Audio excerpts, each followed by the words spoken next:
Hey toi, j'espère que tu vas bien. On se retrouve aujourd'hui pour une nouvelle vidéo capillaire. Ça faisait un moment et je sais que ce sont les vidéos que tu préfères. Mon dernier défrisage date de 2013. Ça fait 9 ans. 9 ans maintenant que j'ai décidé de retourner au naturel. 9 ans que j'ai découvert ma texture et que je suis tombée in love de mes cheveux naturels. Oh, et toi, dis-moi en bas en commentaire de quand date ton dernier défrisage. Si tu me suis depuis un moment, alors tu sais que ma spécialité, c'est les soins naturels, le démêlage au doigt et les boucles définies. Par contre, si tu me découvres avec cette vidéo, alors je te souhaite la bienvenue sur ma chaîne. Moi, c'est Yasmine, j'ai 27 ans et je partage mon aventure capillaire avec ma communauté depuis 2015 quand même. Perso, j'aime tester de nouveaux produits et créer de nouvelles recettes avec des ingrédients naturels qu'on retrouve dans sa cuisine. J'aime aussi les coiffures simples comme le wash and go. Tout au long de mon parcours sur YouTube, la question qui est le plus revenue, c'est comment définir sa texture. Et ça, tu vois, c'est carrément mon domaine. Du coup, pour répondre à cette question, j'ai décidé de faire une série de vidéos explicatives dans lesquelles je donnerai toutes mes astuces pour t'aider à définir ta texture. Déjà, commençons par les bases. Pour définir ta texture, il te faut une bonne routine capillaire. Et pour ce faire, on va utiliser ma propre routine capillaire comme exemple. Ma routine capillaire, elle est en 5 parties. La première partie s'appelle le pré-poux.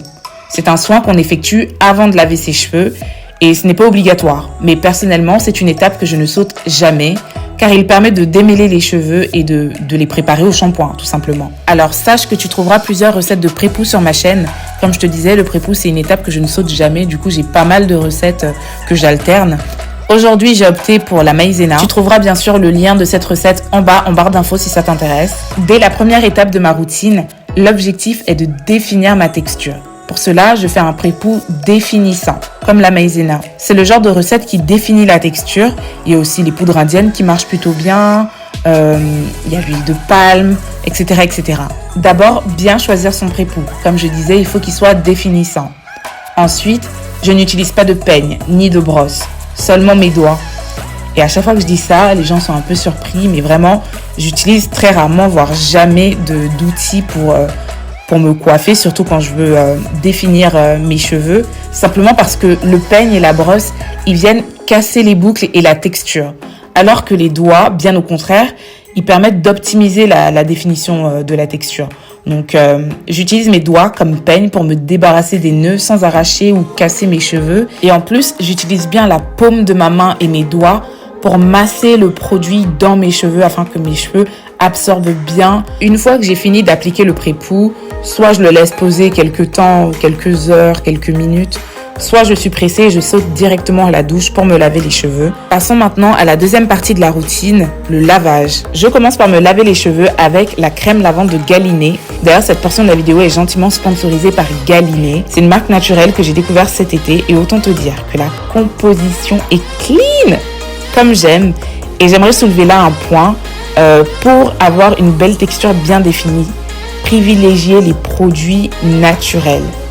Les produits Galinée sont à base d'eau de riz fermentée et ils sont aussi enrichis d'un complexe de prébiotiques et postbiotiques. Alors perso, la crème lavante me plaît beaucoup parce qu'elle me fait penser à un co-wash un peu. J'aime le côté crémeux, le fait que ça mousse pas, que ça n'assèche pas les cheveux, ni le cuir chevelu. D'ailleurs, c'est un shampoing qui équilibre le cuir chevelu. Du coup, si tu as des problèmes de démangeaison ou des pellicules, ce shampoing, il est fait pour toi. En fait, la technique ici, c'est de concentrer le produit sur le cuir chevelu uniquement et de maintenir les longueurs d'une main pendant le lavage pour éviter les nœuds. Puis, on passe au masque et là, j'utilise le masque soin Galinée. De toute la gamme, c'est vraiment mon coup de cœur. Déjà, au niveau de la texture, elle est bien épaisse comme j'aime et en plus, c'est assez facile à appliquer. Le masque, il apaise, il purifie et il nourrit les cheveux en une seule étape. Et comme la crème lavante, le masque soin, il équilibre le cuir chevelu, il apaise les cuirs chevelus irrités. Donc le masque, je l'applique délicatement parce qu'il ne faut pas oublier que là, quand même, notre objectif, c'est de définir notre texture. Donc on ne veut pas créer des frisottis inutiles. Je laisse poser le masque 10 minutes sous mon casque chauffant et puis demi-tour dans la douche pour rincer tout ça. Quatrième étape de ma routine, le rinçage. Donc ce n'est pas du tout obligatoire, surtout que là le rinçage ne permet pas de définir la texture. Mais c'est une étape dans ma routine et du coup, je vous la présente quand même. Si ça t'intéresse, j'ai fait une vidéo sur les rinçages n'hésite pas à aller la voir. Maintenant, place à la 5e et dernière étape, la coiffure. Pour cette étape, j'utilise 3 produits.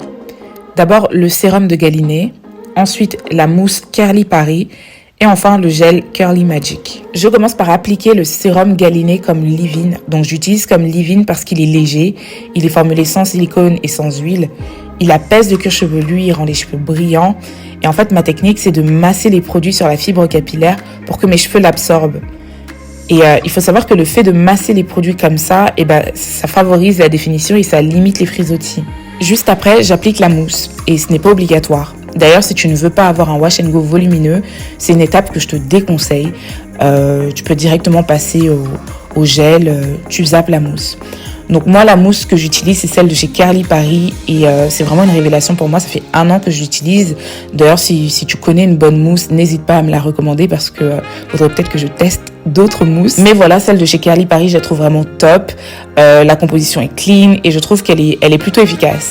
Elle définit la texture, elle donne du volume et en plus, ce n'est peut-être qu'une impression, mais j'ai l'impression que mes wash and go, ils sèchent beaucoup plus vite avec la mousse. Ici encore, la technique reste la même. Donc, je masse la mousse sur mes cheveux et lorsque je vois que mes boucles commencent à se détacher les unes des autres, alors là, je peux potentiellement passer mes doigts dans la section, mais voilà, là encore je déconseille. Le mieux c'est de garder la même technique et de masser le produit sur les cheveux avec les doigts et avec les mains qui prient pour éviter tout ce qui est frisottis, etc. Enfin, la 5e et dernière étape, le gel. Donc j'utilise plusieurs gels et je compte bien tous vous les présenter. Mais voilà, aujourd'hui pour ce wash and go, j'ai utilisé le gel Curly Magic. Et vous êtes nombreuses d'ailleurs à me demander si le gel ça abîme les cheveux. Et honnêtement, je ne sais pas d'où provient cette légende. Un gel avec une mauvaise composition peut abîmer les cheveux, tout comme un masque ou n'importe quel produit avec une compo cata, quoi. Enfin, moi, personnellement, je fais attention aux produits que j'utilise. Et donc, non, le gel, ça n'abîme pas les cheveux. Et je dis ça parce que c'est vraiment une question qui vient très souvent. Oh, mais le gel, ça abîme les cheveux. Non. Le gel, ça n'abîme pas les cheveux. Je sais pas d'où ça sort, ça. Donc, comme pour la mousse, je masse le gel sur mes cheveux. Et voilà, je te laisse regarder la suite de la vidéo qui est plutôt explicative. Si tu as la moindre question, laisse-la en bas en commentaire et je te répondrai très vite. Dans cette vidéo, j'ai utilisé des produits que j'apprécie, mais voilà, d'un wash and go à l'autre, les produits changent et puis vous-même, vous savez, j'aime tester de nouvelles choses, j'aime tester de nouveaux produits. Ce que j'essaie de dire là, c'est que le plus important, c'est la méthode qu'on utilise et les produits, en fait, c'est un bonus.